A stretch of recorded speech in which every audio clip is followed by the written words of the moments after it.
20th century. Like my students in my personality class, these were smart kids at the University of Toronto. They were well educated by comparative standards. None of them knew anything about what happened in Stalinist Soviet Union or in Maoist China or in Cambodia. No one had ever taught them. And so I think, young people, they see inequality in the world, and they see some of the painful consequences of inequality, because there are painful consequences. And then they're enticed into finding a quick source of blame that requires no thought, and also enticed into manifesting a moral virtue that is neither moral nor virtuous. And so here we are. And instead of, I've thought for many years, decades, that whenever I walk out on the street and things aren't on fire, I'm pretty damn thrilled at how stable and peaceful things are. I don't take electricity for granted. I don't take the integrity of the supply chain for granted. I truly think these are miracles. I don't think the fact that the default interaction between human beings in the Western world, broadly speaking, the default economic transaction is based on trust. I don't take that for granted. That's a bloody miracle. It took us, hardly any societies have ever managed that, and it took us thousands and tens of thousands of years to produce that. But I think our children are so badly educated by people who have no idea. They have no idea about economics. They have no idea about history. They have no idea about privation or suffering. They're looking for easy answers and people to blame for the remaining, catastrophes of the world. Well, here's the question I love to ask my students is, what would I have to pay you for you to never use your iPhone and the internet again for the remainder of your life? And I've never been able to get a student to do it for less than $5 million. It's like, when you have this $5 million thing that you own, you're all 5 millionaires because you get to walk around with these devices. Definitely. You are so prosperous, so rich compared to anybody that's come before you. How could you not be anything other than just hyper grateful for the life that we have? Well, I think that one of the things we need to do about this is we need to start training young people to think about themselves as possessed of more possibility than they know what to do with, and then encouraged to harness that so it'd say, well, look, you have all the food that you could have, and you have all the information that there is. You've got it all in front of you. Now that you have it all in front of you, what's the most noble vision you can bring forth to make use of that possibility?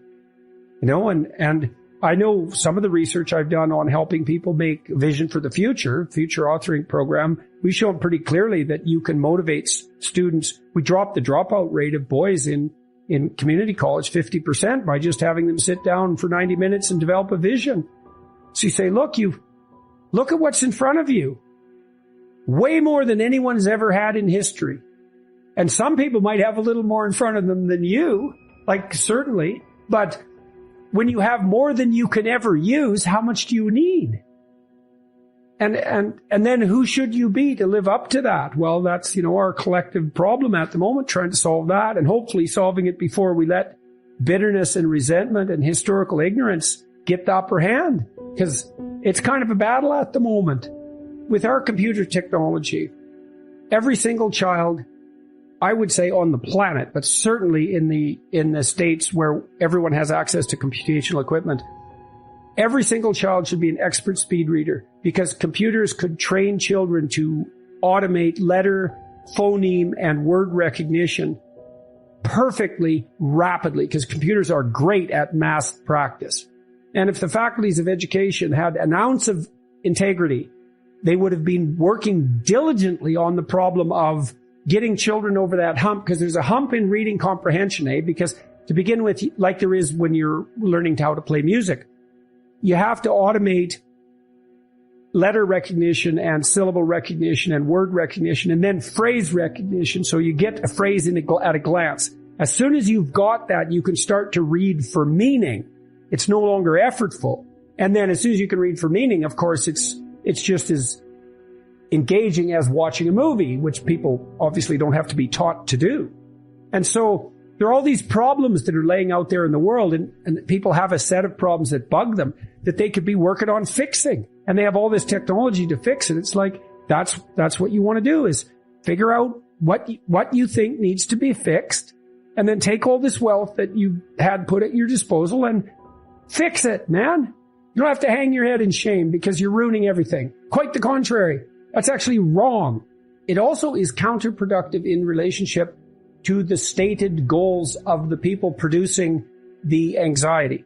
Because what happens to men who are demoralized, young men who are demoralized, is that because they lose hope and then don't put in effort and become cynical, that their relationships get fractured and they have no productive activity. And so their lives get more and more difficult and cynicism inducing as they withdraw into this sort of nihilistic, negative Buddhism in some sense.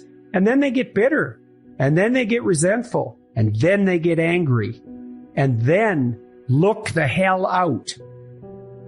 And so, because if you push people into a corner by demoralizing them about like the very nature of their existence itself, or about existence itself, it isn't that they're just going to wander away quietly and disappear into the woodwork like mice. Some of them will do that, but others will turn into unbelievable monsters. And we always throw up our hands and wave around when we see something happen like happened in Buffalo. It's like, well, why did that happen? It's like, well, if you wanted to know, you could know, but you don't want to know.